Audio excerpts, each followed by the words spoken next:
What if there are two roommates in a college dormitory, one Jewish and the other non-Jewish? Certainly not an unlikely event. And they get along very well, and everybody's very kind and considerate of the special needs that the other has. And along comes Pesach. And the non-Jewish roommate, he maintains his regular diet, which includes chametz. The Jewish roommate is worried. I mean, how do you deal with the chametz?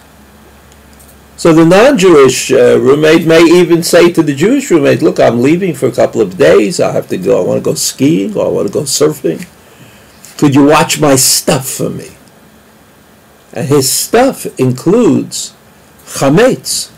Well, what do you do in such a case? So you remember, there are two problems with chametz. One has to do with ownership, and the other has to do with accessibility. Since the chametz in this case is clearly owned by the non-Jew, the fact that it happens to be in a shared apartment, the ownership of it is not a problem for the Jewish roommate. The ownership is the non-Jews.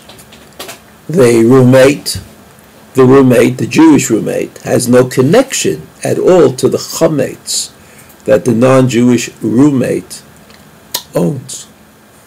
However, there is also the problem of accessibility. I mean, if the non-Jewish roommate leaves his bagel with hummus lying around where everybody can take a hold of it and, bite into it, or better yet, if you had some kind of really fancy cake that was just lying around, well, that would be a problem for the Jewish roommate. But what you have to do is work out a deal with your non-Jewish friend, which says that all the real chametz should be put away so that the Jewish roommate will not be susceptible to eating it. Of course, the Jewish roommate has to check to make sure there's no chametz in the closet and the drawers around that he doesn't know about, because accessibility is a problem when dealing with chametz. And so, the way the Jewish and non-Jewish roommates will be able to live with each other peacefully and happily is if the non-Jewish roommate will agree that his stuff, his chametz, should be kept in a separate place, somehow indicating always to the Jewish roommate that that's an area that he should not venture into on Pesach. And then we've solved the problem, at least to some extent, we've solved the problem of accessibility.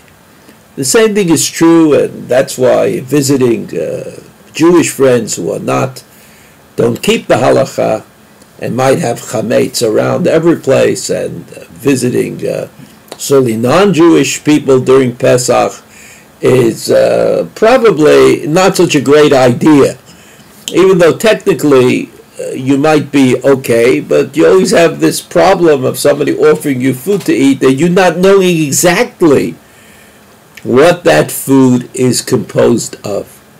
It's a little embarrassing, I guess, to sit there and start reading the labels and try to figure out what emulsifiers are. So that we have to remember that chametz is this double-barreled issue. One is ownership, and the second is accessibility.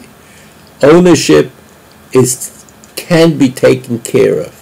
You sell the chametz through your local rabbi. Accessibility, that's another thing.